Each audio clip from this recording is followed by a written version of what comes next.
ओम अज्ञानतिमिरान्धस्य ज्ञानाञ्जनशलाकया सत्सरोन्मिलितं येन तस्मै श्रीगुरुवे नमः। नमो विष्णुपादाय कृष्णप्रेष्ठाय भूतले श्रीमते भक्तिवेदान्त स्वामीति नामिने नमस्ते सारस्वती देवे गौरवाणी प्रचारिणे निर्विशेष शून्यवादी पाशात देशधारिणे जय श्री कृष्ण चैतन्य प्रभु नित्यानंद श्री अद्वैत गदाधर श्रीवासदि गौर भक्त वृंदा हरे कृष्णा कृष्णा कृष्णा हरे हरे हरे राम राम राम हरे हरे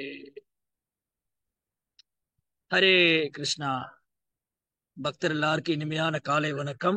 இன்றைய பாகவத சத்சங்க வகுப்புல வந்து கலந்துருக்கிற எல்லா பக்தர்களுக்கும் என்னுடைய பணிவான நமஸ்காரம்.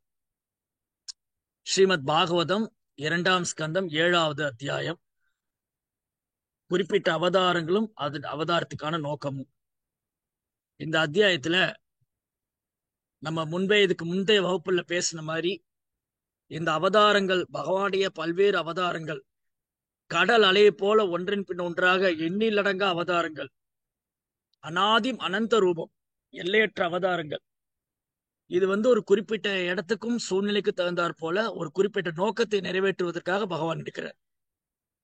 இப்படி ஒரு அவதாரத்துக்கு ஒரு பர்டிகுலர் பர்பஸ், ஒரு குறிப்பிட்ட நோக்கத்தை நிறைவேற்றுவதற்காக அந்த அவதாரம் மூலமாக அந்த இடத்துக்கு நேரத்துக்கு என்ன ஒரு உபதேசம் நல்க வேண்டும். எப்பெல்லாம் மக்கள் தர்மத்திலிருந்து விலகுறாங்களோ அப்ப திரும்ப அவங்க தர்மத்துல கொண்டு வரதுக்காக எதாகி தர்மசிய கிளானி பவதி பாரத அப்பியுத்தானம் அதர்மசிய ததாத்மானம் சுஜாமி. எப்பெல்லாம் மனிதர்கள் தர்மத்திலிருந்து விலகி அதர்ம பக்கம் போறாங்களோ திரும்பி தர்மத்தை ஸ்தாபனம் செய்யறதுக்காக அந்த இடத்துக்கு அந்த சூழ்நிலைக்கு தேர்ந்தாற் போல ஒரு குறிப்பிட்ட அவதாரம். அப்போ பகவானுடைய சச்சிதானந்த ரூபம், அவருடைய நாம ரூப குணாதிசயங்கள், அவர் லீலைகள், அவரது அவதாரங்கள் எதுவுமே பௌதிகமானதல்ல, எதுவுமே கற்பனையானதும் அல்ல. இதை பற்றி முழு தகவல்களும் பிரம்மா போன்ற மாபெரும் ஆச்சாரியர், பிரம்மதேவர், மகாதேவர்,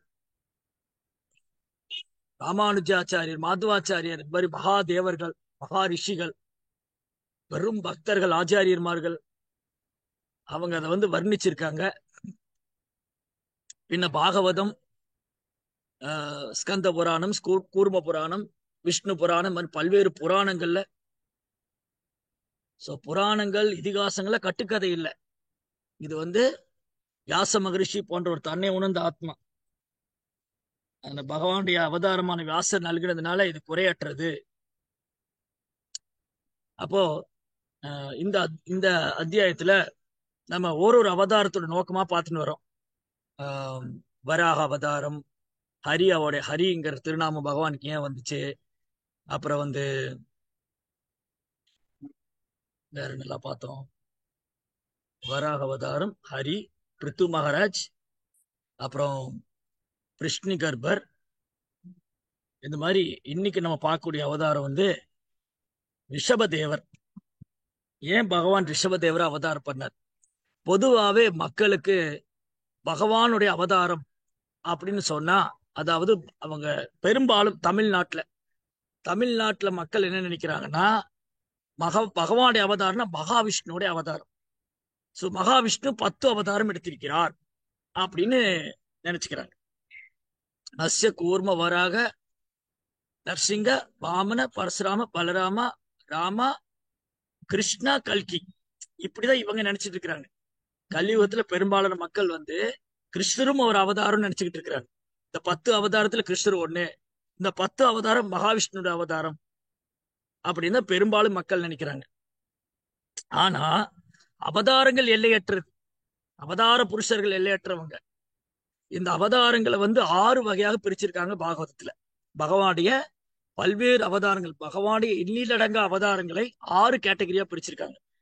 குணாவதாரம், யுகாவதாரம், லீலாவதாரம், மன்வந்திராவதாரம், சத்யாவேஷ அவதாரம், புருஷ அவதாரம். குணாவதாரம், யுகாவதாரம், லீலாவதாரம், மன்வந்திராவதாரம், சத்யாவேஷ அவதாரம், புருஷ அவதாரம். 6 வகையா பிரிச்சிருக்காங்க. அதுல இன்னைக்கு பெரும்பாலும் மக்களுக்கு தெரிஞ்ச இந்த 10 அவதாரம், தச அவதாரம். ஏன் இந்த 10 அவதாரம் தெரிஞ்சதுன்னா, ஜெயதேவ் கோஸ்வாமி ஒரு பெரும் பண்டிதர், ஜெயதேவ கோஸ்வாமி வந்து பகவானை குறிச்சு அந்த தசவதார ஸ்தோத்திரம் பாடியதுனால அதனால இந்த 10 அவதாரம் பெரும்பாலும் எல்லாருக்கும் தெரியும். ரொம்ப பிரசித்தி பெற்ற அவதாரங்கள். மற்ற அவதாரங்கள் வந்து பாகவதம் படிச்சாதான் தெரியும்.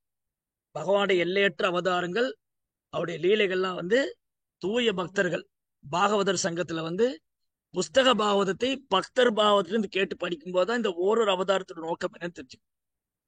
அதுல கூட என்ன ஆயிடுச்சு, இந்த 10 அவதாரத்துல தசவதார ஸ்தோத்திரத்துல ஜெயதேவ கோஸ்வாமி என்ன பாடுறாரு, கேசவதீதா கூர்ம சரீரா, கேசவதீதா வாமன ரூபா, கேசவதீதா ராம சரீரா, கேசவதீதா மீன சரீரா. சோ கேசவன் தான் கூர்ம அவதாரம் பண்ணாரு, கேசவன் தான் வராக அவதாரம் பண்ணாரு, கேசவன் தான் நரசிம்ம அவதாரம் பண்ணாரு, கேசவன் தான் ராம அவதாரம் பண்ணாரு. அப்போ இந்த 10 அவதாரத்துல கிருஷ்ணர் ஒரு அவதாரம் அல்ல, அவர் அவதாரி. அவதாரங்களுக்கெல்லாம் ஆதாரம் அவர். அவதாரங்களுக்கெல்லாம் ஆதாரம். ராமாதி மூர்த்திஷு கலா நியமேன திஷ்டன் நன்னா அவதார மகரோஷ் புவனேஷு கிந்து கிருஷ்ண ஸ்வயம் சமபத் பரமத்மான்யம். கிருஷ்ணன் வந்து ஸ்வயம் பகவான். கிருஷ்ணர் என்ற ஸ்வயம் பகவான் இருந்து ராமர், நரசிங்கர், வராகர் மாதிரி பல்வேறு அவதாரங்கள். அவதாரத்துடைய அவதாரங்கள். ஏதேஜாம்ச கலோபும்ச கிருஷ்ணஸ்து பகவான் ஸ்வயம். இதே ஸ்ரீமத் பாகவதத்துல முதல் ஸ்கந்தத்துல பகவானுடைய பல்வேறு அவதார பத்தி பட்டியல் கொடுத்துட்டு இந்த அவதாரங்களுக்கெல்லாம் கிருஷ்ணர் தான் ஆதாரம். ஏதேஜாம்ச கலோபும்ச கிருஷ்ணஸ்து பகவான் ஸ்வயம். கிருஷ்ணர் தான் ஸ்வயம் பகவான். அவற்றிருந்தா மற்ற அவதாரங்களா தோன்றியிருக்கு. சோ கிருஷ்ணர் ஒரு அவதாரம் அல்ல, கிருஷ்ணர் ஒரு அவதாரி. அப்ப தசவதாஸ்தோரத்துல ஜெயதேவ கோஸ்வாமி பாடியது கேசவன் தான் இந்த அவதாரம்லாம் செய்தார்னு. அப்ப அந்த கேசவன் இருக்கிற இடத்துல யாரு, புத்த சரீரா. கேசவதீதா புத்த சரீரா. சோ புத்தரும் பகவானுடைய ஒரு அவதாரங்கள் ஒருத்தர்னு சொல்ற. இப்படி இன்னைக்கு பெரும்பாலான மக்களுக்கு பாகவதம் படிச்சாதான், பாகவதம் படிக்காத வரைக்கும் இவங்களுக்கு ஒரு 10 அவதாரம் மட்டும்தான் தெரியும். ஆனா பாகவதம் படிச்சோம்னா, இப்ப நம்ம சமீபத்துல கூட பார்க்கணும், பிருத்து மகாராஜா பற்றி நிறைய பேருக்கு தெரியாது, ரிஷபதேவரை பத்தி நிறைய பேருக்கு தெரியாது, பிருஷ்ணி கர்பரை பத்தி நிறைய பேருக்கு தெரியாது, பகவான் ஹரி என்ற திருநாமம் ஏன்னு தெரியாது. இதெல்லாம் வந்து பிரபுபாதர் மாதிரி ஆச்சாரியருடைய விளக்கமும் ஸ்ரீமத் பாகவதம் படிக்கும் போதுதான் இந்த மாதிரி பகவானுடைய பல்வேறு அவதாரங்கள் இருக்கின்றன. அந்த ஓரொரு அவதாரமும் ஒரு குறிப்பிட்ட சூழ்நிலைக்கு தகுந்தாற் போல ஒரு குறிப்பிட்ட நோக்கத்தை நிறைவேற்றுறதுக்காக வந்திருக்கு. அப்ப ரிஷபதேவர் யார், இந்த ரிஷபதேவர் யாரு, எதற்காக ரிஷபதேவர் அவதாரம், ரிஷபதேவர் பகவானுடைய அவதாரம்னா அதற்கான சாட்சி என்ன, ஏன் பகவான் ரிஷபதேவர் அவதாரம் பண்ணார். சோ நாபி மகாராஜ் மிக அருமையான ஒரு நேர்மையான மன்னர். எப்படி நேத்து வந்து நம்ம அங்க மகாராஜா பத்தி பேசணுமோ அதே போல நாபி மகாராஜ் வந்து ஒரு ராஜ ரிஷியம். அவருடைய மனைவி வந்து மேரு தேவி அல்லது சுதேவி. அவளுக்கு 2 பேர் இருக்குன்னு ப்ரோபா சொல்றாரு. சோ மேரு தேவி. சோ மேரு தேவி மேரு பர்வதம் இருக்குல்ல, மேரு பர்வத்தோடைய மகள் மேரு தேவி. சோ மேரு தேவி நாபி மகாராஜா 2 பேர் கல்யாணம் பண்ணிக்கிட்டாங்க. நாபி மகாராஜா இந்த உலகத்தை ரொம்ப நேர்த்தியா ஆண்டு வர்றார். பிரஜைகள்லாம் தன் குழந்தைகளை போல பாத்துக்கிறாரு. ரொம்ப நேர்மையான ஒரு ராஜ ரிஷி அவர், ஒரு தூய பக்தர். அவருக்கு ராஜ்யம் இருக்கு, பிரஜைகள் இருக்காங்க, சேவகர்கள் இருக்காங்க, பணிப்பெண்கள் இருக்காங்க. எந்த ஒரு குறையும் கிடையாது. ஐஸ்வர்யத்துக்கு குறை கிடையாது, செல்வத்துக்கு குறை கிடையாது, பேருக்கு குறை கிடையாது, புகழுக்கு குறை கிடையாது. பாராளும் வேந்தன். ஆனா அவருக்கு ஒரு குழந்தை இல்லை. அப்போ நாபி மகாராஜா என்ன பண்ணார்னா, கை தேர்ந்த பிராமணர்கள், வேத விற்பன்னர்கள், அந்த ஆகச்சிறந்த பிராமணர்களை கொண்டு, விற்பனர்களை கொண்டு ஒரு அழகான யஜ்யம் செய்யறார். புத்திரகாமேஷ்டி யஜ்யம். குழந்தை வேணும்னு சொல்லிட்டு நாபி மகாராஜா வந்து புத்திரகாமேஷ்டி யாகம் பண்றாரு. எப்படி தசரதர் வந்து புத்திரகாமேஷ்டி யாகம் பண்ணாரோ அந்த மாதிரி நாபி மகாராஜா வந்து தனக்கு குழந்தை பாக்கியம் வேணும் அப்படின்னு பிரார்த்தனை செய்யறார். சோ பிராமணர்கள்லாம் வந்து கற்றறிந்த தூய பிராமணர்கள், வேத மந்திரத்தை சரியாக உச்சரிக்கிறவங்க, வேத மந்திரத்தை சரியா உச்சரிக்கிறவங்க, யாகத்தை நேர்த்தியாக நடத்துறவங்க, யாகத்துல வந்து முறையாக நெய்ய விடுறவங்க, அதை கண்காணிக்கிறவங்க, இப்படி 4 யஜ்ஞ வேதிகள். இது இல்லாம அந்த இடம் தூய்மையானது, அந்த யாகம் செய்யக்கூடிய பிராமணர்கள் தூய்மையானவங்க, அந்த யாகத்துக்கு தேவையான பொருட்கள், பசுவோட நெய், அப்புறம் நவதானியங்கள் எல்லாமே தூய்மையானது. அந்த யாகம் செய்யும் பூமியும் தூய்மையானது. இப்படி ஒரு பரிசுத்தமான இடத்துல பரிசுத்தமான ஆத்மாக்களை கொண்டு ஒரு பரிசுத்தமான ஆத்மா நாபி மகாராஜ். இப்படி எல்லாமே பரிசுத்தம். நாபி மகாராஜா பரிசுத்தமானவர், அந்த யாகம் செய்யும் பிராமணர்கள் பரிசுத்தமானவங்க, அந்த யாகம் செய்யும் இடமும் பரிசுத்தமானது, யாகத்துக்கு தேவையான பொருட்களும் பரிசுத்தமானது, யாகம் செய்யும் பிராமணர்கள் எல்லோருமே பரிசுத்தமானது. இப்படி அவங்க முறையாக யாகம் செய்து அந்த யாகத்துல யக்ஞோ யக்ஞஹா யக்ஞபிரித் யக்ஞி. சோ யக்ஞம்னா விஷ்ணு, யக்ஞோவே விஷ்ணு. சோ அந்த யாகத்துல விஷ்ணு வழிபடுறாரு நாபி மகாராஜா மேரு தேவி. இந்த பிராமணர்கள் முன்னிலையில் அமர்ந்து கொண்டு யாகத்தை நிறைவேற்றி அதுல பகவான் விஷ்ணு வழிபடுறார். சோ இப்படி எல்லாமே பரிசுத்தமா நடந்ததுனால அந்த பரிசுத்தமான இடத்துல பரிசுத்தத்திலும் பரிசுத்தமான பகவான். பவித்ரானாம் பவித்ரம் சோ மங்களானாம் ச மங்கலம். தூய்மையானவற்றெல்லாம் தூய்மையானவர், பரிசுத்தமானவற்றெல்லாம் பரிசுத்தமானவர். அந்த பகவான் அந்த யாகசாலையில தோன்றாரு. நாபி மகாராஜா நடத்தக்கூடிய அந்த யாகசாலையில பகவான் நேருக்கு நேரா வர்றாரு. யோசிச்சு பாருங்க. நம்ம ஜெபம் பண்ணும்போது நம்முடைய சாண்டிங், நம்ம ஜெபம் 100% தூய்மையானதா இருந்தா நம்மளால பகவான் உணர முடியும். நாம செய்யக்கூடிய நாம ஜெபம் 100% தூய்மையான ஒரு நாம ஜெபமா இருந்தா நம்மளால கிருஷ்ணரை உணர முடியும். இப்ப ஏன் நான் ஜெபத்துல கிருஷ்ணரை உணர முடியல? ஏன்னா இன்னும் எனக்கு அழுக்குகள் போல, என் இதயத்துக்குள்ள இன்னும் பௌதிகமான அழுக்குகள் இருக்கு. அந்த அழுக்குகள் இன்னும் போல, அனர்த்தங்கள், தேவையில்லாத விஷயங்கள்லாம் இதயத்துக்குள்ள இருக்கு. பௌதிக ஆசை, புலன்ப விஷயங்கள், பௌதிக பற்றுதல், இதெல்லாம் கூட இருக்கு. இதெல்லாம் போகாத வரைக்கும் கிருஷ்ணாவை நான் உணர முடியாது. அதனாலதான் பக்தி தொண்டு மிக தூய்மையானது. பக்தி தொண்டு செய்ய செய்ய ஹரே கிருஷ்ணா மந்திரம் சொல்ல சொல்ல என் இதயம் தூய்மை அடையும்.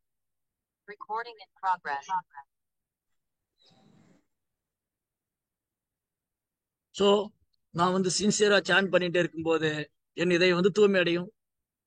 சோ என் இதயம் தூய்மை அடையும் போது என்னால் கிருஷ்ணா உணர முடியும். சோ இப்படி இங்க எல்லாமே தூய்மையான ஆத்மாக்கள் சேர்ந்து ஒரு யாகம் பண்ணாங்க.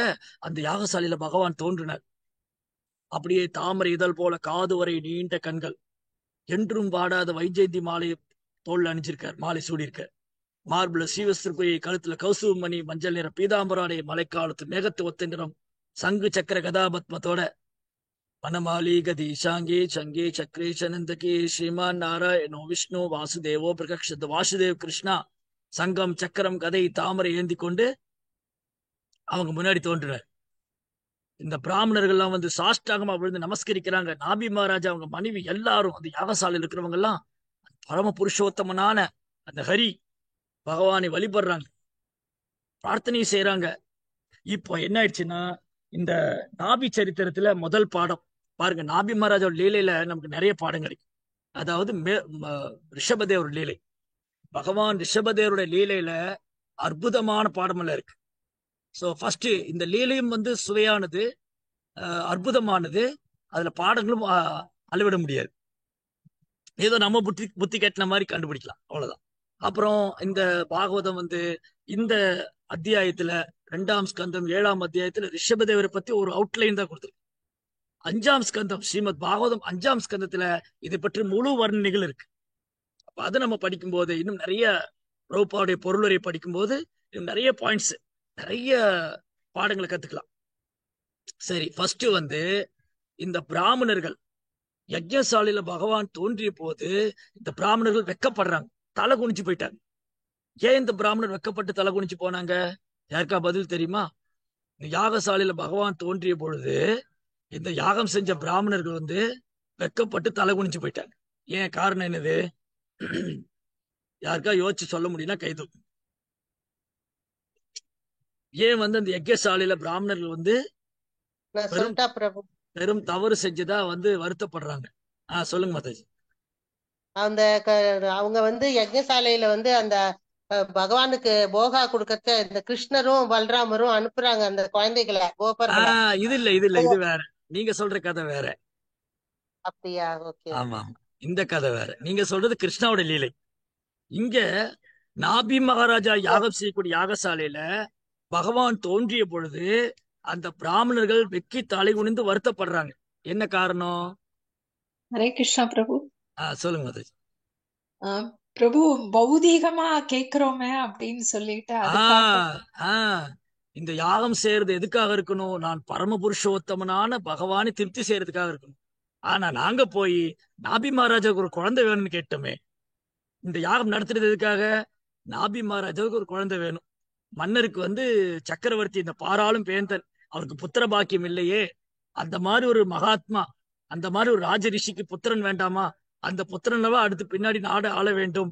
அப்ப இந்த மாதிரி ஒரு நேர்மையான ஒரு ராஜ ரிஷிக்கு ஒரு மகன் பிறந்தா எவ்வளவு நல்ல குணம் உள்ளவரா இருப்பாங்க. இப்படி எல்லாம் நினைச்சுக்கிட்டு இந்த பிராமணர்கள் யாகம் செய்யும் போது இந்த பிரார்த்தனை என்ன வச்சாங்க? நாபி மகாராஜாவுக்கு ஒரு குழந்தை வேணும். இப்போ பகவான் தன் முன்னாடி தோன்றிய பொழுது உங்களுக்கு வெக்கி தலை குனிஞ்சு போயிட்டாங்க. ச்சே, இந்த மாதிரி ஒரு அல்ப விஷயத்துக்காக பகவானை கூப்பிட்டோமே. பகவான் நம்ம முன்னாடி வந்திருக்காரு, என்ன கேட்கலாம் பகவான்கிட்ட?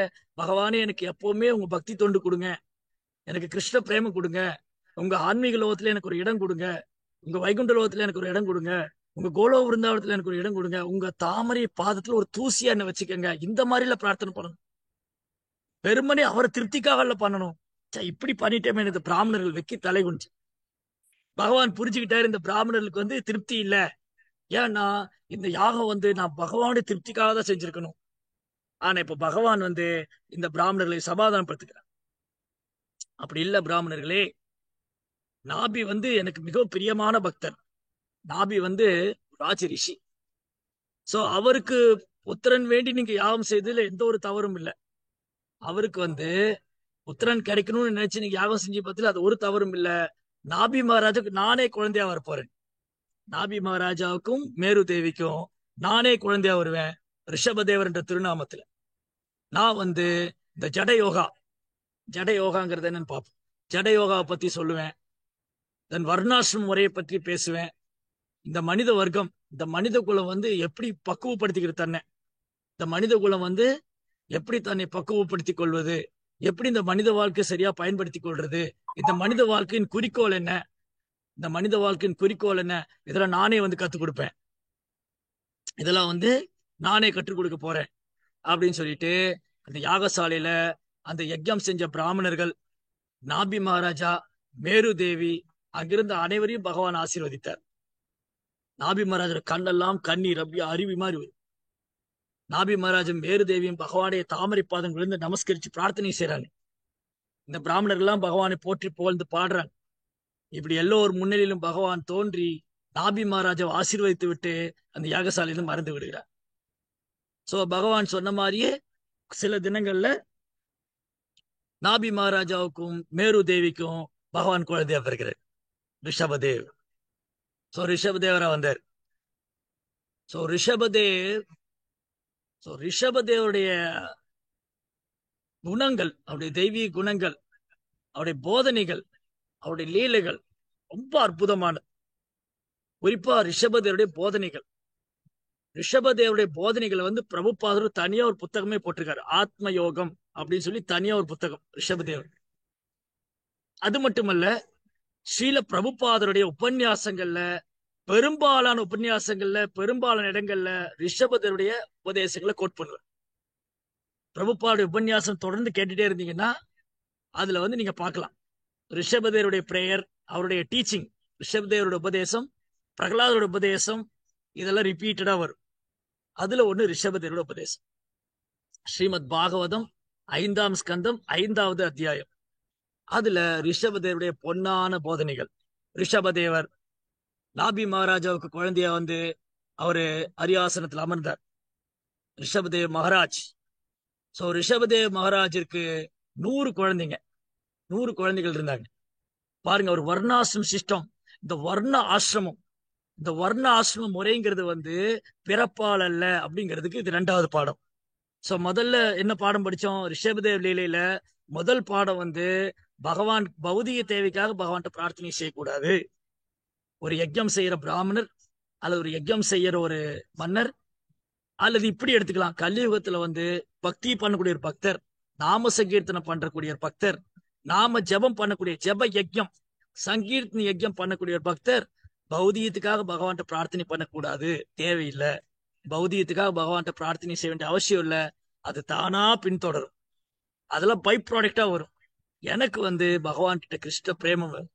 நான் உங்க மேல தூய பக்தி தோண்டாடிடும். இதுதான் நம்ம ஒரு குறிக்கோளா இருக்கு. மனித வாழ்க்கையின் ஒரே குறிக்கோள் பகவான் கிருஷ்ணர் அடையிறதுதான். சோ இப்படி ரிஷபதேவ் மகாராஜாவுடைய லீலையில ஃபர்ஸ்ட் பாடம் இந்த பிராமணர்கள் பௌதிக நோகத்துக்காக பண்ணிட்டேமேன்னு வருத்தப்பட்டாங்க. ஆனா இவங்க எல்லாருமே தூய்மையானவங்களா இருந்ததுனால இத பகவான் ஆசீர்வாதமா பண்றாரு. அவங்களுடைய பிரார்த்தனையை ஆசீர்வாதமா பண்ணி தானே ஒரு குழந்தையா சரி. இப்ப அடுத்து ரிஷபதேவருடைய டீச்சிங்ல 2வது பாடம் என்னன்னா, இந்த வர்ணாசிரமங்கிறது பிறப்பின் அடிப்படையில் அல்ல. கிருஷ்ணா பகவத்கீதையில சொன்ன மாதிரி குண கர்ம விபாகம், குணத்தின் அடிப்படையிலையும் செயலின் அடிப்படையில், தொழிலின் அடிப்படையில். சரி, அப்ப ரிஷபதேவர் என்ன பண்ணார்னா தன்னுடைய 100 பசங்களை வர்ண ஆசிரம முறைப்படி ட்ரெயின் பண்ணார். இந்த 100 பசங்கள்ல 9 பேரு தன்னை உணர்ந்த ஆத்மாக்கள், பரமஹம்சர்கள், நவயோகேந்திரா. இந்த நவயோகேந்திரா பத்தி நம்ம Bhagavatam 11th canto 12th canto அந்த டைம்ல படிப்போம். சோ நவயோகேந்திரர்கள் தன்னை உணர்ந்த ஆத்மாக்கள். இவங்க பரமஹம்சர்கள், தூய பக்தர்கள். ஹரே கிருஷ்ணா. இவங்க தூய பக்தர்கள். இந்த நவயோகேந்திரங்கிறவங்க தன்னை உணர்ந்த ஆத்மாக்கள், தூய பக்தர்கள் 9 பேர், பெரும் பாகவதர்கள், பரமஹம்சர்கள். அப்புறம் 9 போச்சுன்னா மீதி 91. மீதி 91ல 10 பேர் மகாராஜா, பெரும் மன்னர்கள், பரதனுடைய தலைமையில. ரிஷபதேவருடைய புதல்வரான பரதன். ஆக்சுவலி புராணத்துல 3 பரதர்கள் இருக்காங்க. புராண காலத்துல 3 பரதர். என்னென்ன பரதரு? இப்போ ஒரு பரதர் பார்த்தோம், ரிஷபதேவருடைய புதல்வர் ஒரு பரதர். இன்னும் 2 பரதர் யாரு? பதில் தெரிஞ்சும் கை தூக்குங்க. மொத்த புராணங்கள்ல 3 பரதர் இருக்காங்க. ரிஷபதேவருடைய புதல்வர் ஒரு பரதர். ஜடபரதர் இல்ல அவர் இல்ல பரத மகாராஜா. அவர்தான். ரெண்டு பேரும் ஒண்ணுதான். ஜடபரதரும் பரதரும் ஒண்ணுதான். அவர் ஒருத்தர். அவர் தான் ரிஷபதேவருடைய பையன். இன்னும் 2 பேர் பாக்கி இருக்காங்க. ஹரே கிருஷ்ணா பிரபு.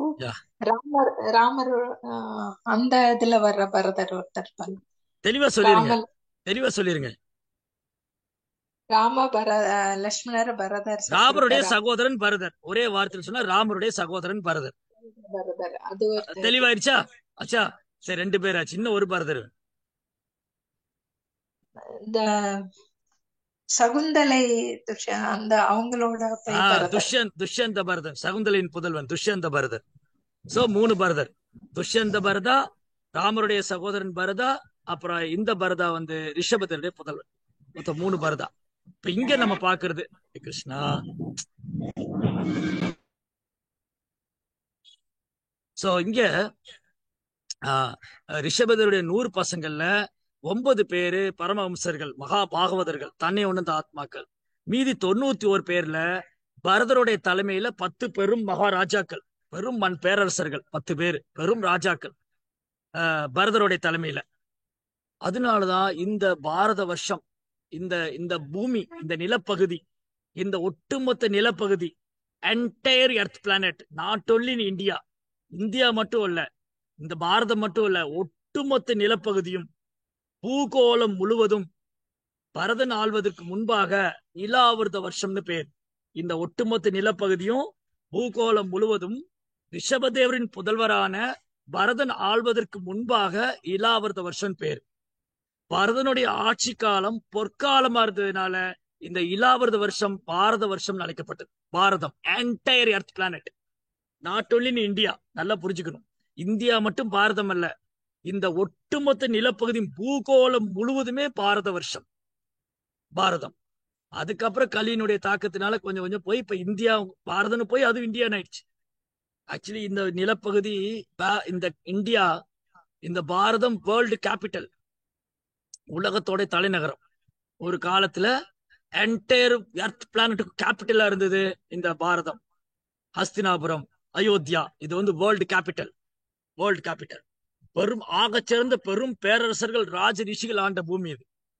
அதனால இந்த இலாவரத வருஷம் பரத மகாராஜா, அதாவது யாருன்னா ரிஷபதேவரின் புதல்வரான பரத மகாராஜா ஆண்டதுனால இந்த பூமியே பாரத வருஷம் அழைக்கப்பட்டது. அப்ப பாருங்க, இந்த பூமியே பாரத வருஷம் அழைக்கப்பட்டதுன்னா அப்ப எப்பேற்பட்ட ஆட்சி கொடுத்திருக்கணும் அவர். எந்த மாதிரி ஆட்சி? அதாவது அவர் ஒரு சின்ன ஒரு கவுன்சிலர் மாதிரி இல்ல ஒரு நாட்டுடைய முதலமைச்சரோ பிரைம் மினிஸ்டரோ இல்ல. அவர் entire king, actually emperor. Bharata is an emperor.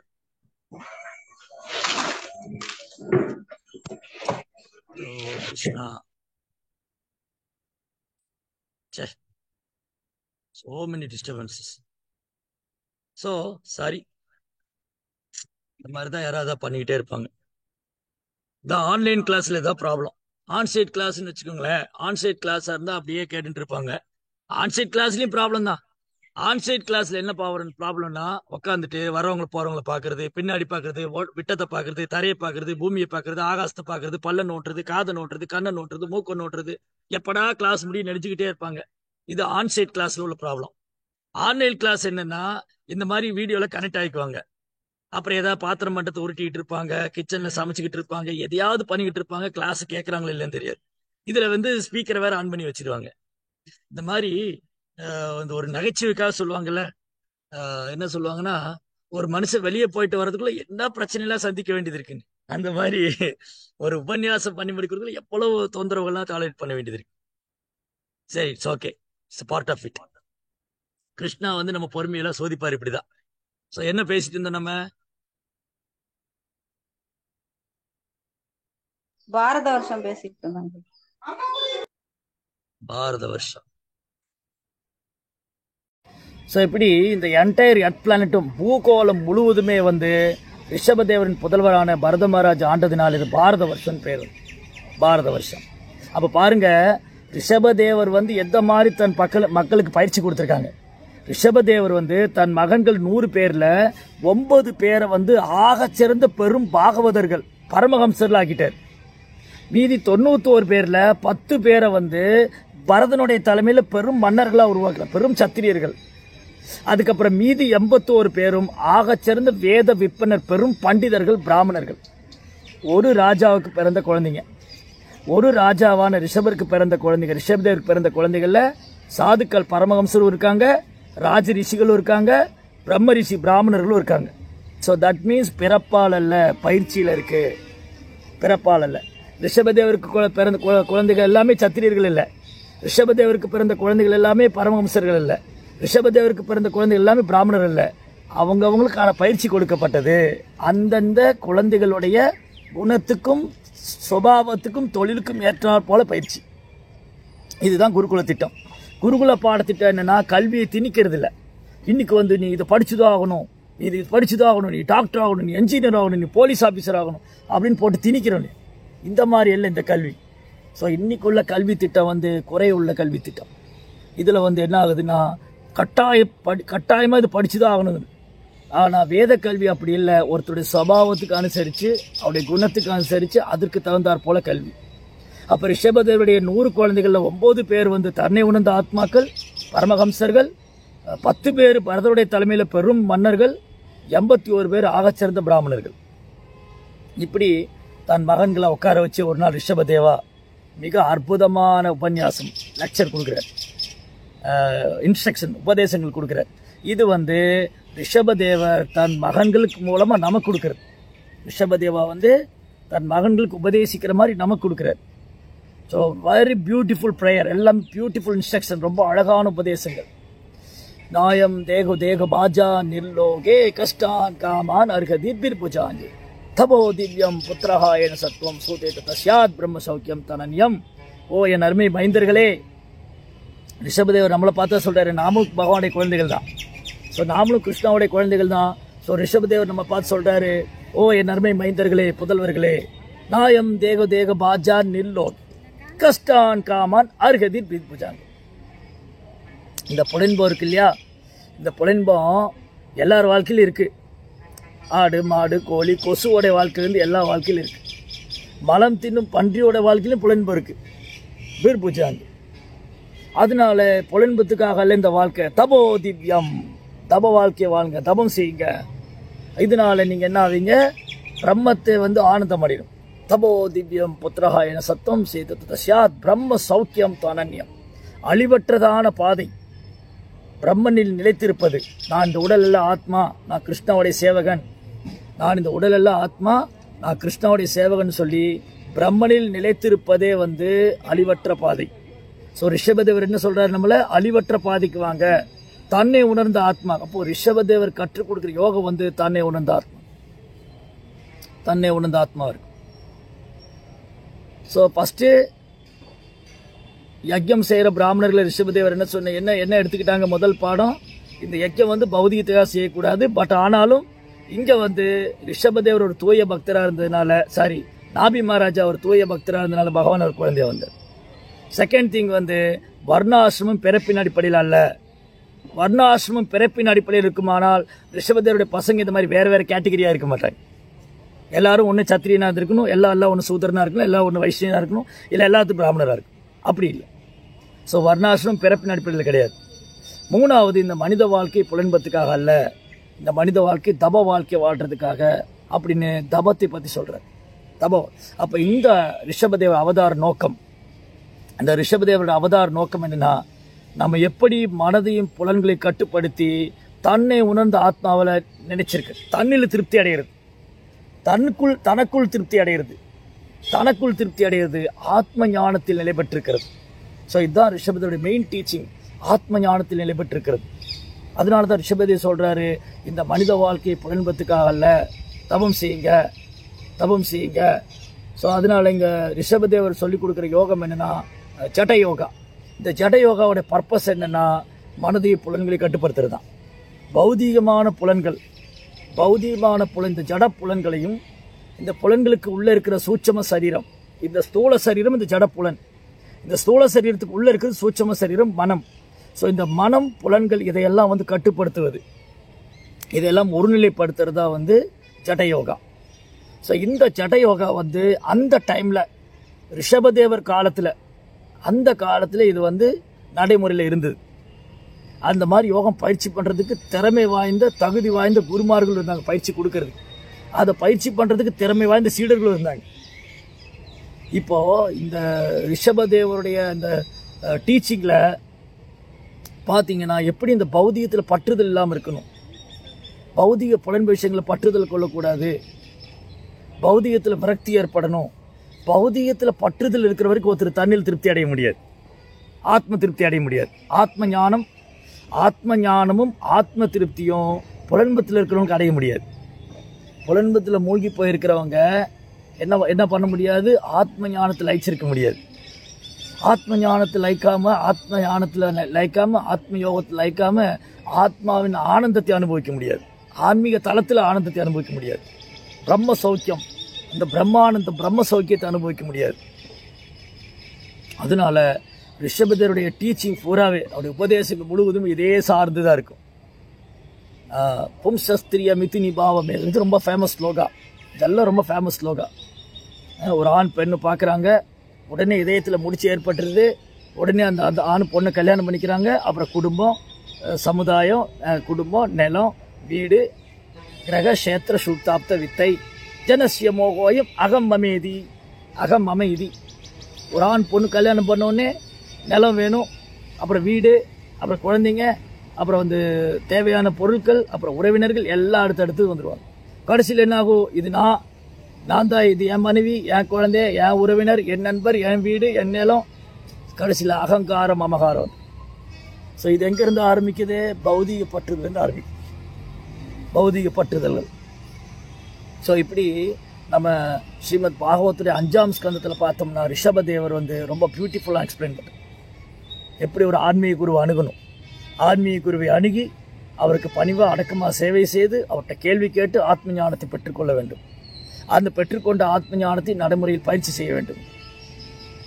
இந்த மாதிரி ரொம்ப பியூட்டிஃபுல்லான ப்ரேயர்ஸ் இதெல்லாம், டீச்சிங், ரொம்ப அற்புதமான போதனைகள். அந்த ரிஷபதேவர் தான் சொல்கிறாரு, சமுதாயத்தில் 5 பேர் ரொம்ப முக்கியமானவங்க. யார் 5 பேர் ரொம்ப முக்கியமானவங்க? சமுதாயத்தில் 5 பேர் முக்கியமானவங்க. இந்த 5 பேரை யாரெல்லாம் ஃபாலோ பண்ணுவாங்க? இவங்க 5 பேரும் கைட் பண்ணுறவங்க. யார் கைட் பண்ணுறவங்க? தந்தையை வந்து பிள்ளைகள், அதாவது பெற்றோர்களை பிள்ளைகள் பின்பற்றுவாங்க. குருவை சீடர்கள் பின்பற்றுவாங்க. கணவனை மனைவி பின்பற்றுவாங்க.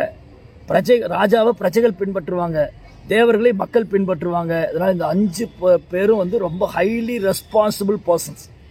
இந்த உலகத்துல மிக அதிக பொறுப்பு உள்ளவங்க 5 பேர்: பெற்றோர்கள், கணவன், குரு, அப்புறம் வந்து தலைவன், ராஜா, தலைவன், அப்புறம் வந்து தேவர்கள். இதுக்கு தகுதி இல்லை அப்படின்னா அந்த இடத்துக்கு வராதிங்கிற. இதுக்கு தகுதி இல்லை, என்னால் ஒரு நல்ல கணவனாக இருக்க முடியாதுன்னா கல்யாணம் பண்ணிக்காதீங்க. என்னால் ஒரு நல்ல கணவராக இருக்க முடியாது, என் மனைவியை என்னால் வழிநடத்த முடியாது, என் மனைவிக்கு நான் குருவாக இருக்க முடியாதுன்னா நீ கல்யாணம் பண்ணிக்காதீங்கிற. நான் வந்து ஒரு நல்ல குருவாக இருக்க முடியாது, என்னால் சீடர்களை வழிநடத்த முடியாது, என்னால் சீடர்களுக்கு ஆன்மீக ஞானத்தை கற்றுக் கொடுக்க முடியாது, அப்போ நீ குரு ஆகாதுட்டு. என்னால் நாட்டு மக்களை நல்வழிப்படுத்த முடியாது, என்னால் நாட்டு மக்களுக்கு வந்து சேவை பண்ண முடியாது, என்னால் நாட்டு மக்களுக்கு என் வாழ்க்கை அர்ப்பணிக்க முடியாது, அப்படின்னா நீ தலைவனாகாது. என்னால் என் பிள்ளைகளை வழிநடத்த முடியாது, என்னால் என் பிள்ளைகளை தர்மத்தின் பக்கம் கொண்டு போக முடியாது, என்னால் என் பிள்ளைகளை கண்டிக்க முடியாது, அப்படிங்க பெற்றோராகாதீங்க. ஸோ இப்படி குருன சஷ்யாத், ஜனனிய சத்யாத், பிதான சஷ்யாத். ஸோ ரிஷபதேவ் ரொம்ப அழகாக சொல்கிறாரு, இந்த பொறுப்பு நீங்கள் செய்ய முடியல அப்படின்னா அந்த பொறுப்பை ஏற்றுக்காதீங்க. ஏன்னா இவங்க தவறான வழி காட்டும் போது இவங்க ஃபாலோ பண்ணுறதுக்கு எல்லாரும் தவறான வழியில் போடுவாங்க. தகுதியற்ற நபர் ஒரு தலைவனாகவோ குருவாகவோ கணவனாகவோ பெற்றோராகவோ வரும்போது அவங்க பின்பற்றுறவங்க எல்லாமே என்ன ஆவாங்க? எதா ராஜா ததா பிரச்சா. அந்த கதை தான். மன்னன் எவ்வளியோ மக்களும் அவளி, பெற்றோர் எப்படியோ பிள்ளைகளும் அவளி, குரு எப்படியோ சீடனும் அவளி. குருவுடைய பாதையை சீடர்கள் பின்பற்றுவாங்க, பெற்றோருடைய பாதையை பிள்ளைகள் பின்பற்றுவாங்க, தலைவனுடைய பாதையை தொண்டர்கள் பின்பற்றுவாங்க, குருவுடைய பாதையை சீடர்கள் பின்பற்றுவாங்க. அதனால இவங்கெல்லாம் வந்து சரியான வழிகாட்டியாக இருக்கணும். இவங்கெல்லாம் என்னவா இருக்கணும்? கிருஷ்ணாவுடைய பக்தர்களாக இருக்கணும். கிருஷ்ண உணர்வை எப்படி பயிற்சி பண்ணுறது, எப்படி வந்து தர்மத்தை பின்பற்றுவது, எப்படி வந்து கிருஷ்ண உணர்வில் இருக்கிறதுன்னு கற்றுக் கொடுக்கணும். அந்த தகுதி இல்லைன்னா நீங்கள் ஆவாதீங்க, ஏற்றுக்காதீங்க, அந்த பொறுப்பு ஏற்றுக்காதீங்கிற. அப்படி தகுதி இல்லாமல் அந்த இடத்துக்கு வரும்போது ஒட்டுமொத்த சமுதாயம் தவறான வழியில் போகிறதுக்கு நம்ம காரணமாயிடும். அப்போ அந்த கர்மாவுடைய ரியாக்ஷன் வரும். அந்த தன்னை பின்பற்றக்கூடியவங்களை தவறான வழியில் நடத்துனதுனால அதற்கான தண்டனை அனுபவிக்கும். ஸோ இந்த மாதிரி ரொம்ப அழகழகான பியூட்டிஃபுல், ரொம்ப அற்புதமான டீச்சிங், ரொம்ப அழகழகான போதனைகள். இப்படி நீங்கள் பாகவதம் 5ஆம் ஸ்கந்தத்தில் பார்த்தீங்கன்னா ரிஷபதேவருடைய டீச்சிங்ஸ் எல்லாமே இருக்குது ஃபுல்லாக. இப்படி தன் மகன்களை வந்து 9 பேரை வந்து அவங்க துறவியாக்கிட்டாங்க, மீதி 10 பேர் வந்து ராஜாவானாங்க, 81 பேர் பிராமணராங்க. அப்போ பரதனை அரியாசனத்தில் உட்கார வச்சுட்டு ரிஷபதேவர் அப்படி துற வரம் போகிறார், அவதூதா. ஸோ அவதூதா ரிஷபதேவர் எந்த மாதிரி அவருடைய இறுதி காலத்தில் ரொம்ப அழகாக எக்ஸ்பிளைன் பண்ணியிருக்கு பாகவதத்தில். ரிஷபதேவர் மாதிரி யாராலும் இருக்க முடியாது. ரிஷபதேவர் அவருடைய வாழ்க்கையே அவர் வாழ்ந்த விதமே ஒரு பெரும் ஆச்சரியமும் அற்புதம் நிறைந்தது. இது வந்து சாதாரண மனிதனால் புரிந்து கொள்ள முடியாது, அது பின்பற்ற முடியாது. சரியான நேரம் வந்ததும் ராஜ்யத்தை தன் மகன் பரதன்ட்ட கொடுத்துட்டு ரிஷபதேவா ஆடை ஒன்றும் போடாமல் திக்குகளை தான் ஆடையை உடுத்திருக்கார். ரிஷபதேவர் வந்து திக்குகளை தான் ஆடையை உடுத்திருக்கார். அவர் வந்து எப்பவுமே அந்த பரம புருஷோத்தனை தியானம் பண்ணிக்கிட்டு இருக்காரு. கண்கள் இருந்து கண்ணீர் வடி அப்படியே வந்து ஒரு ஜடம் போல. ஸோ ஜட யோகானா ஒரு ஜடம் மாதிரி இருக்கிறது. ஜட யோகா எப்படி ப்ராக்டிஸ் பண்ணுறது காமிச்சு கொடுக்குறாரு. அதனால தான் இவருடைய பையனுக்கு ஜட பரதன் பேர் வந்து. பரத மகாராஜா வந்து ஜடம் மாதிரி இருந்தார். ஸோ பரத மகாராஜா என்ன பண்ணார்? 2 தடவை தப்பு பண்ணிட்டார். ஸோ 3ஆவது தடவை அவர் உஷாராயிட்டார். ஸோ நம்ம இன்னும் பின்னாடி படிப்போம் பரத சரித்திரம், அதில் நிறைய பாடம் இருக்குது. ஸோ பாகவதம் ஃபுல்லுமே அழகழகான லீலைகள், அற்புதமான லீலைகள், அற்புதமான பாடங்கள், வாழ்க்கைக்கு தேவையான பாடம். ஸோ பரத மகாராஜா தன் தந்தையாரை போலவே ராஜ்யத்தை விட்டு போனவர் ஒரு மான் மேலே பட்டுதல் வச்சு மானுடைய உடலுக்கு போயிட்டார். திரும்பி மானுடைய உடலில் வந்தனால அவருக்கு பகவானை அடைய முடியல, திரும்பி இன்னொரு பிறவி எடுக்க வேண்டியிருந்தது. அவர் மனித பிறவிக்கு வந்தார். அந்த பிறவியில் தான் ஒரு ஜட்டபரத்னர். ஜட்டபரத்னா ஒரு ஜட்டம் மாதிரி இருக்கு. ஜட்டம் மாதிரி என்ன செஞ்சாலும் ரியாக்ஷனே கிடையாது.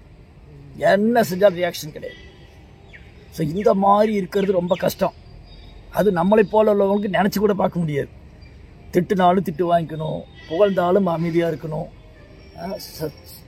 சமதுக்க சுகக்ஷமி, தொல்லை நேந்தா ஸ்துதி மௌனி, மானாபமானையோ கிருஷ்ணா சொல்கிறார் இல்லையா, பகவத்கீதா 12th சாப்டர் சொல்கிறார். ததா மானாபமானையோ துளிநிந்தாஸ்து தின்மௌனி சமச்சத்ருச்ச மித்ரேச்ச. கிருஷ்ணா சொல்றாரு, நண்பனி எதிரியை ஒன்னா பார்க்கணும், மான அவமானத்தை ஒன்னா எடுத்துக்கணும், புகழ்ச்சிகழ்ச்சியை ஒன்னா எடுத்துக்கணும். இந்த ரட்டிப்பு தன்மையால பாதிக்கப்படவே கூடாது. அப்போ ஜடம் மாதிரி இருக்கும். ஜடம் மாதிரி இருந்தால் தான் அந்த ரட்டிப்பு தன்மையில பாதிக்க முடியாது. இது நமக்கு சாத்தியம் இல்லை. ஏன்னா நம்ம ஜட வஸ்து இல்லை, நம்மளால ஜடம் மாதிரி இருக்க முடியாது. இந்த ஆன்மா செயல்பட்டுக்கிட்டே இருக்கும். ஸோ மனசு ஏதாவது எண்ணங்களை உண்டு பண்ணிக்கிட்டே இருக்கு, மனதிலிருந்து எண்ணங்கள் வந்துகிட்டே இருக்கு, புலன்கள் எதையாவது விரும்பிக்கிட்டே இருக்கு. ஸோ அதனால நான் ஜட மாதிரி இருக்க முடியாது. ஜட பரதாஸ் ஹை லெவல் கான்சியஸ்னஸ். ஸோ ரிஷபதேவர் வெளிப்படுத்தியது மிக உன்னதமான உணர்வு நிலை. ஸோ ரிஷபதேவர் என்ன பண்ணாரு, ஒரு ஜடம் மாதிரி இருக்காரு. அவர் ரோட்டில் நடந்து போறாரு, ஆடை ஒன்றும் போடல, திக்குகளை தான் ஆடையா போட்டிருக்காரு. அப்படியே ஒரு பைத்தியக்கார மாதிரி போறாரு. சுற்றி என்ன நடக்குது, யார் வரா யார் போறா, பைத்தியக்கார மாதிரி போறாரு. அப்படியே சிரிக்கிறாரு, அழுறாரு. இதனால என்ன பண்ணாங்க, சுற்றி இருக்கிற மக்கள் எல்லாம் இவருடைய நிலையை புரிஞ்சிக்காம இவர் மேலே குப்பை எடுத்து போடுவாங்க. கொஞ்சம் யோசிச்சு பாருங்க. நீங்கள் நடந்து வரும்போது யாரோ அவங்க மேலே ஒரு பேப்பரை தூக்கி வீசிட்டாங்க. ஒரு வேண்டாம், சும்மா ஒரு வெத்து பேப்பர், அது தூக்கி போட்டாங்க.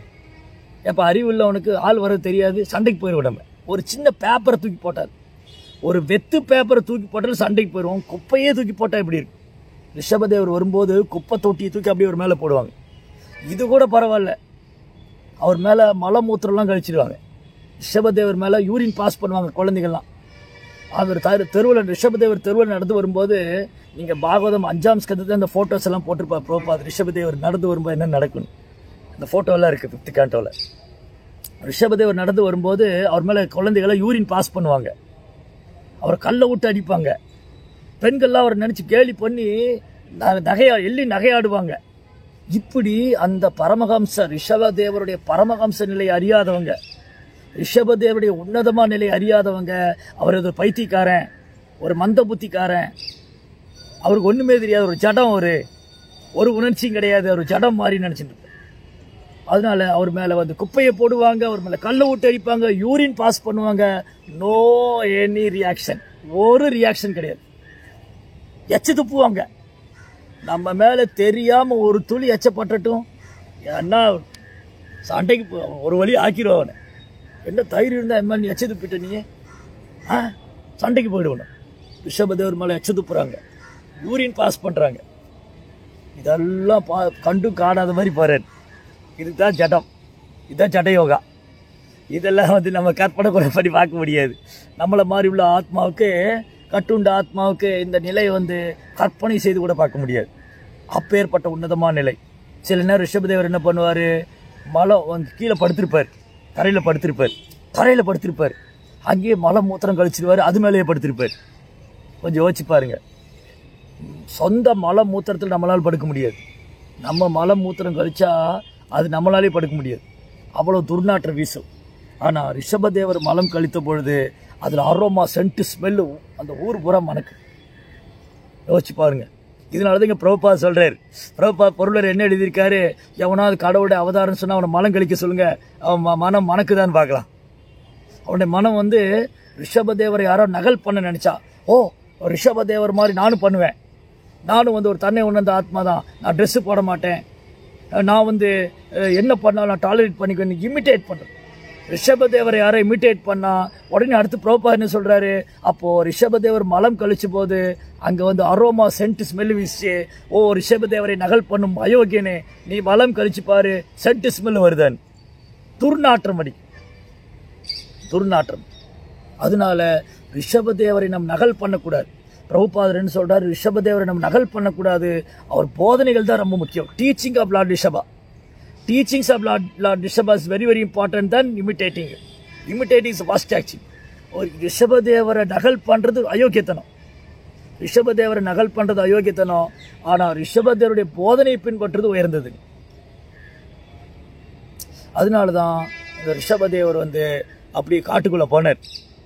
இந்த தன் கடமையெல்லாம் முடிச்சுக்கிட்டு ஒரு அவதூதர் மாதிரி, ஒரு பைத்தியக்கார மந்தபுத்தி, ஒரு ஜடம் மாதிரி சுற்றி இருந்தவர் காட்டுக்குள்ளே போய் காட்டு தீயில் போய் அப்படியே மறைஞ்சு போயிட்டார். காட்டு தீ பிடிச்சு அதில் ரிஷபதேவருடைய மறைஞ்சு போயிட்டார். ஸோ இதை சிலர் என்ன பண்ணுறாங்க, இந்த ஜெயின் ஃபாலோவர்ஸ் ரிஷபதேவருடைய ஃபாலோவர்னு சொல்கிறாங்க. ஆக்சுவலி பாகவதத்தில் அந்த மாதிரி எதுவும் இல்லை. ஆனால் ஜெயின் துறவிகள் இந்த மாதிரி கடும் வேதனையெல்லாம் பண்ணுவாங்க. என்ன பண்ணுவாங்கன்னா, ஜெயின் துறவிங்க இங்கே பொருளுரையில் ப்ராப்பராக எழுதியிருந்தார் இல்லையா, ஜெயின் துறவிங்க அவங்க சன்னியாசம் எடுக்கும்போது தலையை சவரம் பண்ண மாட்டாங்க, ஒரு முடியாக பிச்சு எடுப்பாங்க. ஸோ இந்த உடம்பு மேலே எனக்கு அட்டாச்மெண்ட் கிடையாது. அது ஆக்சுவலி உண்மை என்னன்னா, ஜெயின் துறவிங்க ரிஷபதேவருடைய ஃபாலோவர்ஸ் இல்லை, பட் ஸ்டில் வந்து அவங்களுடைய தபம் இருக்கு இல்லையா, அந்த தபம் ரொம்ப கடினமானது. ஜெயினில் போய் யாராவது ஜெயின் சம்பிரதாயத்தில் போய் ஒருத்தர் வந்து சன்னியாசம் எடுக்கணும்னா இந்த மாதிரி அவனை உட்கார வச்சு தலையை கத்தியால் சவரம் பண்ண மாட்டாங்க, பிளைடால் சவரம் பண்ண மாட்டாங்க, ஒரு முடியாக பிடிங்கி எடுப்பாங்க. எப்படி வேதனை, எப்படி வலி இருக்கும், இதெல்லாம் டாலரேட் பண்ணணும். அதுதான் ஜடம். நான் ஜடம் மாதிரி இருக்கணும். இந்த ஒரு முடி பிடிங்கி எடுக்கும்போது ஒரு முடியாக பிடிச்சி இழுப்பாங்க, ஒரு முடியாக பிடிங்கி இழுக்கும்போது நான் ஜடம் மாதிரி இருக்கணும். அப்புறம் அந்த சாதுவுக்கு வந்து விருந்து கொடுப்பாங்க. எப்படி விருந்து தருவாங்க, நம்மள மாதிரி இலை போட்டு அதில் வந்து சாதம், பருப்பு, கூட்டு, பொரியல், வடை, பாயசம் எல்லாம் தனித்தனியாக வச்சு அப்படியே ஒன்றுன்னா டேஸ்ட் பண்ணுறதில்ல, எல்லாத்தையும் ஒன்றாக்கிடுவாங்க. சாதம், ரசம், கூட்டு, பொரியல், வடை, பாயசம், ஸ்வீட்டு, காரம் எல்லாத்தையும் ஒன்று ஆக்கி ஒரு கலவையை ஆக்கி ஒரு உருண்டையாக்கி அதுதான் சாப்பிடுவாங்க. தட் மீன்ஸ் வந்து அவருக்கு அந்த டேஸ்ட்லேயும் இன்ட்ரெஸ்ட் கிடையாது. ஸோ உணவில் வந்து அட்டாச்மெண்ட் கிடையாது, பற்றுதல் கிடையாது. இது இனிப்பு, அது காரம், இது புளிப்பு, இது துவர்ப்பு எதுவும் கிடையாது, எல்லாத்தையும் ஒன்றா சேர்த்து சாப்பிடுவாங்க. உடம்புல இருந்து முடியை பிடிங்கி எடுக்கிறாங்க. ஸோ இந்த மாதிரி கடும் தவம் பண்ணுறவங்களாம் இருக்காங்க, கடும் தவம் பண்ணுறவங்க, ஆடையே போடாமல் இருக்கிறவங்களாம் இருக்காங்க. ஆனால் கலியுகத்தில் வந்து இந்த மாதிரி ரிஷபதேவருடைய செயலை நகல் பண்ணுறதை விட அவரது போதனையை பின்பற்றுவது ரொம்ப முக்கியம். அப்போது ரிஷபதேவருடைய போதனை வந்து கலியுகத்தில் நமக்கு சாத்தியமாகுமா? இந்த ஜடயோகம், அதாவது நான் இந்த உடல் அல்ல, இந்த உடலை என்ன செய்தாலும் எனக்கு வேதனை ஏற்படாது, நான் அதை சகித்துக்கொள்வேன், பொறுத்துக்கொள்வேன், அதற்கான பயிற்சி ரிஷபதேவர் கொடுத்தாரு. அந்த ரிஷபதேவருடைய டீச்சிங்கில் வந்து இந்த ஹடயோகா ப்ராக்டிஸ் பண்ணுறவங்க இந்த உடலால் வரக்கூடிய எந்த துன்பத்தாலும் பாதிப்படைய மாட்டாங்க. ஆனால் பிரபுபாதர் என்ன சொல்கிறாரு, இந்த யோகா வந்து கலியுகத்துக்கு பொருந்தாது, கலியுகத்துக்கு சாத்தியம் இல்லை. ஏன்னா கலியுக மக்களுக்கு சின்ன சின்ன தபசே பெரும் கஷ்டமாக இருக்குது. சின்ன தபசு தான். குறிப்பாக உதாரணத்துக்கு ஏகாதசி விரதமே நமக்கு கஷ்டமாக இருக்குது. அப்படி இருக்கும்போது இந்த ஜடயோகா ப்ராக்டிஸ் பண்ணுறது வெரி வெரி டிஃபிகல்ட். அதனால தான் என்ன பண்ணார், யார் ரிஷபதேவரை அவதாரம் பண்ணாரோ, யார் தன் புதல்வர்களுக்கு ஆத்ம ஞானத்தை போதிச்சாரோ, யார் வந்து ஜடயோகத்தை பற்றி சொன்னாரோ அந்த ரிஷபதேவர் வந்து சைதன்ய மகாபிரபு அவதாரம். ஸோ கலியுகத்தில் சைதன்ய மகாபிரபு அவதாரம் பண்ணியிருக்கார். ஸோ சைதன்ய மகாபிரபு என்ன சொல்கிறார், கலியுக மக்களை பற்றி நல்லா தெரியும், கலியுக மக்களுக்கு ஜடயோகாலாம் ஒத்து வராது, எந்த சோக்கால்டு எந்த யோகா ஒத்து வராது உங்களுக்கு. ஜடயோகா, ஹடயோகா, அப்புறம் இந்த Ashtanga yoga, Jnana yoga, no any kind of yoga they can't follow. கலியுக மக்களால் எந்த யோக முறையை பின்பற்ற முடியாது. அது பல்வேறு பேர்களில் யோகம் இருக்கலாம், ஹடயோகா, ஜடயோகா, தியான யோகா, அஷ்டாங்க யோகா, பதஞ்சலி யோகா, குண்டலினி யோகா, எந்த யோகா எடுத்துக்கிட்டாலும் கலியுகத்தில் நாட் பாசிபிள். ஸோ கலியுகத்தில் ஒரே ஒரு யோகா தான் பாசிபிள், தட் இஸ் கால்ட் ஜப யோகா. ஹரே கிருஷ்ணா கிருஷ்ண கிருஷ்ணா ஹரே ஹரே, ஹரே ராம ராம ராம ஹரே ஹரே. ஸோ சைதன்ய மகாபிரபு இந்த ஜப யோகாவை இன்ட்ரடியூஸ் பண்ணுறார். தென் ரிஷபதேவர் எப்படி உபதேசம் பண்ணாரோ அதே மாதிரி சைதன்ய மகாபிரபு அவருடைய டீச்சிங்ஸ் இருக்குது, சைதன்ய மகாபிரபு போதனைகள் இருக்குது, சைதன்ய சரிதாமிரதம் இருக்குது, சைதன்ய மகாபிரபு சிஷ்டாஷ்டகம் இருக்குது. ஸோ இதுதான் கலியுகத்துக்கான பாடம். கலியுக மக்களுக்கான யோகானது பக்தி யோகா. ஸோ கலியுக மக்களுக்கு பக்தி யோகா ரொம்ப எளிமையானது மட்டுமல்ல, இனிமையானது, சுகமானது. இப்போ ஜடயோகா பண்ணால் உடம்பை வருத்திக்கணும், ஜடயோகா பண்ணுறதுக்கு உடம்பை வருத்திக்கணும், ஹடயோகா பண்ணுறதுக்கு உடம்பை வருத்தணும், அஷ்டாங்க யோகா எல்லாத்துக்கும் உடம்பை வருத்திக்கணும். ஆனால் பக்தி யோகத்துக்கு உடம்பை வருத்திக்க வேண்டாம். பக்தி யோகம் சுசுகம் கர்த்தம் அவ்யயம், பயில்வதற்கு இனிமையானது, சுகமானது. அதனால சைதன்ய மகாபிரபு கொடுத்துக்கிற யோகம் வந்து டாப் மோஸ்ட் யோகா சிஸ்டம், மிக உயர்ந்த உன்னதமான யோகம். ஸோ அந்த நேரத்தில் அந்த டைமில் ரிஷபதேவர் ஜடயோகா பற்றி பேச வேண்டியது, அதுக்கு அந்த அவதாரம் தேவைப்பட்டது. இப்போ கலியுகத்தில் இந்த நேரத்துக்கு இந்த இடத்துக்கு இப்போ வந்து பக்தி யோகம் தான் ஒரே வழி. ஸோ இந்த பக்தி யோகத்தை தவிர ஒரு வழி இல்லை, இதுதான் ஒரே வழி. ஸோ அதனால சைதன்ய மகாபிரபு இந்த ஹரே கிருஷ்ணா மகாமந்திரம், ஜப யோகா, பக்தி யோகா இன்ட்ரடியூஸ் பண்ணியிருக்கார். பாகவத தர்மம். ஸோ பாகவத தர்மத்தை பின்பற்றுவதாலும், பகவானுடைய நாமத்தை உச்சரிக்கிறதுனாலும், பக்தி தொண்டை பயிற்சி செய்யறதுனாலும் ரிஷபதேவர் என்னென்ன போதனை கொடுத்து அவங்களுடைய புதல்வர்கள் பக்குவமானாங்களோ அதே நிலை நம்ம அடைய முடியும். Same destination. ரிஷபதேவருடைய புதல்வர்கள் எப்படி தங்கள் வாழ்க்கையை பக்குவப்படுத்திக்கிட்டாங்களோ அதே நிலை நம்ம அடையலாம். வெறுமனே சிம்பிளி சில பிரபுபாதா, வெறுமனே பிரபுபாதரையும் ஆன்மீகருடைய அடிச்சுவட்டை பின்பற்றி நாம் பக்தி தொண்டை பயிற்சி பண்ணும்போது ரிஷபதேவருடைய உபதேசங்கள் நம்ம படிக்கும்போது, அதுலேருந்து நம்ம பாடம் கற்றுக்கொள்ளும் போது நம்ம ரொம்ப சுலபமாக கிருஷ்ணாவுடைய தாமரை திருவிழை அடைச்சிடலாம். ஸோ இந்த ஹோல் ப்ரோக்ராம், ஒட்டுமொத்த ப்ரோக்ராம் என்ன நோக்கம்னா கிருஷ்ணாவுடைய தாமரை திருவிழை அடையணும், பகவானை திருநாட்டுக்கு திரும்ப போகணும், மீண்டும் பிறவாழ் நிலை அடையணும். அதான் ரிஷபதேவர் சொல்கிறாரு, பிரம்மத்தில் நிலை பெற்று இருக்கணும், ஆத்ம ஞானத்தில் இருக்கணும், அதை பயிற்சி பண்ணணும், அது மூலமாக நம்ம பகவான்கிட்ட திரும்ப செல்லணும். இதுதான் ஹோல் ப்ரோக்ராம். அதனால் நம்ம இன்றைக்கி ரிஷபதேவருடைய டீச்சிங் அது இன்றைக்கி பாகவத்தில் இருக்குது. அதை நம்ம படிக்கலாம், அதை நம்ம ப்ராக்டிஸ் பண்ணலாம். குறிப்பாக சைதன்ய மகாபிரபு நம்ம கொடுத்துருக்க போதனைகளை பிரபுபாத் கொடுத்துருக்காரு. அது நம்ம பயிற்சி பண்ணும்போது அது இன்க்ளூடிங் எல்லாமே அதில் ரிஷபதேவருடைய டீச்சிங் அதுக்குள்ளே வந்துடும், எல்லாமே அதுக்குள்ளே வந்துடும். சைதன்ய மகாபிரபுடைய 8 பாடலுக்குள்ளே எல்லாமே வந்துடும். ஸோ அதனால் நமக்கு ஒரு நல்ல வாய்ப்பு. ஒரு காலத்தில் ரொம்ப கடினமாக முயற்சி பண்ண வேண்டிய காலம்லாம் இருந்தது. அதை விட்டுட்டு சைதன்ய மகாபிரபு ரொம்ப சுலபமாக்கி கொடுத்துட்டார். ஆனால் ஏன் நமக்கு கஷ்டமாக இருக்குது? சோம்பேறித்தனத்தை கைவிட்டால் சுலபமாயிடும். பக்தி தொண்டு சுலபமானதான். ஏன் பக்தி தொண்டு கஷ்டமாக இருக்குது? சோம்பேறித்தனம் தான் கஷ்டமாக இருக்குது. சோம்பேறித்தனத்தை கைவிட்டுட்டா பக்தி தொண்டு சுலபமாயிடும். அதனால இந்த உற்சாகம் எப்போ வரும்? பக்தர் சங்கத்தில் வந்தது உற்சாகம் வரும். ஸோ பக்தர் சங்கத்தில் பக்தி தொண்டு பயிற்சி பண்ணும்போது நாம் ரிஷபதேவருடைய போதனைகளை பயிற்சி பண்ணும்போது நம்ம பகவானுடைய தாமரை திருவடி அடையலாம். ஹரே கிருஷ்ணா. நிரந்தரா ஸ்ரீமத் பாகவதம் கி சில